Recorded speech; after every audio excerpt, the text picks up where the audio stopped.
సంవత్సరాల తరబడి SC ST BC మైనార్టీల కళ్యాణ లక్ష్మి చెక్కులు పెండింగ్లో పడ్డాయి. 980 కోట్ల రూపాయలు ఈరోజు ఈ ప్రభుత్వం బకాయి పడ్డది. చివరికి అందాల పోటీలను పెట్టి రాష్ట్రం పరువు తీసినావు కదా రేవంత్.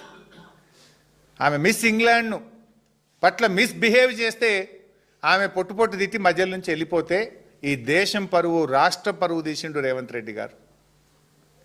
ఇంకా నేను మహిళల్ని అదాని అంబానీ చేసినాను మాట్లాడుతూ సిగ్గుతో తలదించుకోవాలి రేవంత్ రెడ్డి గారు. నీ అనుయాయులు, నీ ఆగడాలు, నీ చుట్టూ ఉండే నీ తొట్టి గ్యాంగ్ చేసే పనులకు మిస్ ఇంగ్లాండ్ మధ్యలోనే పోటీ నుంచి విరమించుకొని వెళ్ళిపోయే పరిస్థితి వచ్చింది. ఇవాళ అత్యాచారాలు ఇప్పుడే చెప్పాను ఇందాక, అసలు ఎంత పెరిగినాయి అంటే మహిళల గురించి ఇంత గొప్పగా చెప్తున్నావు. 35% అత్యాచారాలు నీ పాలనలో పెరిగినాయి. ఇంత దారుణంగా లా అండ్ ఆర్డర్ ఫెయిల్ అయిపోయింది మహిళల పట్ల. అవ్వాతాతలకు మొండి చేయి. కేసీఆర్ గారు మొదటి క్యాబినెట్లో ఇచ్చిండు. 1000 అంటే 1000 ఇచ్చిండు, 2000 అంటే 2000 ఇచ్చిండు. ఫస్ట్ క్యాబినెట్ ఈ పాస్ ద బిల్. మొదటి క్యాబినెట్లోనే ఆమోదించింది కేసీఆర్ గారు. మరి నువ్వు 2 ఏళ్ళైనా అవ్వాతాతలకు ఇస్తాన్న 4000 పెన్షన్ ఏమైంది? ఇన్ఫ్యాక్ట్ 57 ఏళ్ళకే పెన్షన్ ఇస్తా అన్నారు కేసీఆర్ గారు. 57 ఏళ్ళకి ఇచ్చి చూపిండు.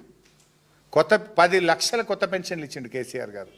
రేవంత్ కొత్త పెన్షన్ ఇవ్వలేదు, ఉన్న పెన్షన్లలో 2 లక్షలు కోత పెట్టిండు. 2 లక్షలు నువ్వు అనర్హులని ఇదని అదని రకరకాల నీ భర్తకు వస్తుందని భార్యకు తీసేసుడు, భార్యకు వస్తుందని భర్తకు తీసేసుడు, 2 లక్షల పెన్షన్లు కోత పెట్టిండు రేవంత్ రెడ్డి గారు. కేసీఆర్ గారు కొత్త పెన్షన్లు ఇచ్చిండ్రు, బీడీ కార్మికులకు ఇచ్చిండ్రు, ఫైల్ ఏరియాకి ఇచ్చిండ్రు, అదేవిధంగా మన డయాలసిస్ పేషెంట్లకు, ఎయిడ్స్ పేషెంట్లకు, ఎందరికో గీత కార్మికులకు, చేనేత కార్మికులకు, ఒంటరి మహిళలకు ఇచ్చి పెన్షన్లు 44 లక్షలు చేసిండ్రు. ఆనాడు 24 ఉండే కాంగ్రెస్ ప్రభుత్వం ఉన్నప్పుడు. బీఆర్ఎస్ వచ్చినాక 44 లక్షలకు పెరిగింది పెన్షన్లు. కానీ రేవంత్ వచ్చినాక పెన్షన్ పెరగలేదు, పెన్షన్ల సంఖ్య పెరగలేదు, 2 లక్షలు కోత పెట్టిండు. అంటే అవ్వా తాతలకు మొండి చేయి, అక్క చెల్లెలకు మొండి చేయి. 4000 ఇస్తాం, ఇగో ఇందిరమ్మ రాజ్యం వస్తుంది రాగానే డిసెంబర్లో 4 డిసెంబర్లు 2023 డిసెంబర్ వ్యా, 24 డిసెంబర్ వ్యా, ఇప్పుడు 25 డిసెంబర్ పోవట్టే 3 డిసెంబర్లు వీకినాయి రేవంత్ రెడ్డి. ఇంకెప్పుడు ఇస్తావు? సగం పాలన అయ్యేపాయనేది. ముసలోళ్లను కూడా ముంచుతున్న ముదనష్టపు ప్రభుత్వం కాంగ్రెస్ ప్రభుత్వం. దివ్యాంగులను కూడా ఢోకా చేసిన దిక్కుమాలిన ప్రభుత్వం ఈ కాంగ్రెస్ ప్రభుత్వం. దళితులను దగా. ఇక నేను ఒక తీవ్రమైన ఆరోపణ చేస్తా ఉన్నా, యాజ్ ఎక్స్ ఫైనాన్స్ మినిస్టర్ ఆరోపణ చేస్తా ఉన్నా. కేసీఆర్ గారు ఒక గొప్ప పాలసీ తెచ్చిండ్రు. SC SDF, ST SDF. ఈ దేశానికే ఆదర్శం, ఇండియాలో ఎవరు తేలేదు. క్యారీ ఫార్వర్డ్ విధానం ఏంటంటే ఎస్సీ ఎస్టీ ఎస్డిఎఫ్ ఆ సంవత్సరం జనాభా ప్రాతిపదికన ఎస్సీ ఎస్టీలకు కేటాయించిన నిధులు ఆ సంవత్సరమే ఖర్చు పెట్టాలి. బై ఛాన్స్ ఖర్చు పెట్టకపోతే నెక్స్ట్ ఇయర్కు క్యారీ ఫార్వర్డ్ అయి వచ్చే సంవత్సరం ఇది అది కలిపి ఖర్చు పెట్టాలనేది కేసీఆర్ గారు తెచ్చారు. మనం చూసి దేశంలో కేరళ, తమిళనాడు, దాదాపు 7-8 రాష్ట్రాలు యాజ్ ఇట్ ఈస్ మన బిల్లు, అసెంబ్లీ బిల్ తీసుకుపోయి వాళ్ళు దేశంలో 6-7 రాష్ట్రాలు అమలు చేసిండ్రు. ఇండియాకు వీఆర్ మోడల్, వీఆర్ ఛాంపియన్. నేను బాధతో చెప్తా ఉన్నాను, మరి బట్టి గారు ఒక దళిత బిడ్డ, ఆయన కొంత సోషల్గా ఉందని నేను భావించిన, కానీ ఇప్పుడు ఆచరణ చూసిన తర్వాత ఆయన క్యాపిటలిస్ట్ అనేది నాకు అనిపిస్తూ ఉంది. ఎందుకంటే అత్యధికంగా ఎస్సీ ఎస్డిఎఫ్, ఎస్టీ ఎస్డిఎఫ్ నిధులు అతి ఎక్కువ దారి మళ్ళింది రేవంత్ 2 ఏళ్ల పాలనలో. 20,000 కోట్ల రూపాయల ఎస్సీ ఎస్టీ ఎస్డిఎఫ్ నిధులు ఈ 2 ఏళ్లలో దారి మళ్ళినాయి. బట్టి గారు, మీరు ఆ కుర్చీలో కూర్చోవడం అర్హత ఉందా మీకు? 20,000 కోట్లు ఎస్సీ ఎస్టీ ఎస్డిఎఫ్ నిధులు దారి మళ్ళీ ఎస్సీల ఎస్టీల నోరు కొట్టిన తర్వాత మీకు ఎట్లా కూర్చోబుద్ది అవుతుంది? మీరు కనీసం ఎస్సీ ఎస్టీలకు కూడా న్యాయం చేయలేరా?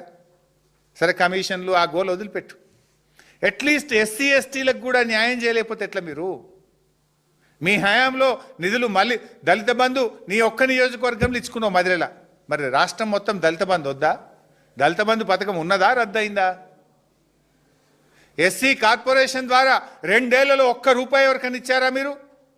కేసీఆర్ గారు అయితే సబ్సిడీని పెంచి 90% ఇచ్చిండు. 90% సబ్సిడీ, 80% సబ్సిడీతో ఇచ్చినాం మేము. ఎస్సీ కార్పొరేషన్ బంధు, దళిత బంధు, ఎస్సీ ఎస్టీ ఎస్డిఎఫ్ నిధులు దారి మల్లుతాయి. ఎస్సీ ఎస్టీ గురుకులాల్లో సరిగా అన్నం పెట్టక మెస్ బిల్లులు విడుదలగాక పిల్లలు దవాఖాన్ల పాలు. ఈ రోజు కూడా ఎస్సీ ఎస్టీ విద్యార్థులకు కాస్మోటిక్ ఛార్జెస్ రిలీజ్ కాలే. ఏది కటింగ్ కోసం పిల్లలకు కొబ్బరి నూనెకో దానికి కొనుక్కునే కాస్మోటిక్ ఛార్జీలు ఈ రోజు కూడా ఈ విద్యా సంవత్సరం ఇంకా రిలీజ్ కాలేదు. ఇది బాధతో చెప్తున్న భట్టి గారు. బీసీలకు అన్యాయం.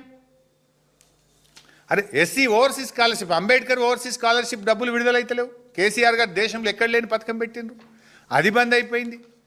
బీసీలకు కామారెడ్డి డిక్లరేషన్ అంటివి, ఈ సంవత్సరానికి 20,000 కోట్లు బడ్జెట్లు పెడతా అంటివి, 42% రిజర్వేషన్ అంటివి. 42% దేవుడు కానీ ఉన్న 24% ఊడగొట్టినావు కదా. 17%కే బీసీ రిజర్వేషన్లను పరిమితం చేసి బీసీ బిడ్డను బలి తీసుకున్నాడు రేవంత్ రెడ్డి. ఇవాళ సబ్ ప్లాన్ పత్తా లేదు. కామారెడ్డి డిక్లరేషన్ చెత్తబుట్ట దాఖలైపోయింది. माइनॉरिटी भाइयों को 5,000 करोड़ बजट देते बोले, 5,000 नहीं 1,000 भी नहीं दे रहा. युवा जवान लोगों को रोजगारी के लिए 1,000 करोड़ देते बोला, वो भी 1 रुपया नहीं दिया. इमाम मौसम साहब का तनख्वाह बढ़ाते बोले, वो भी 1 रुपया नहीं दिया. कुछ नहीं दिया.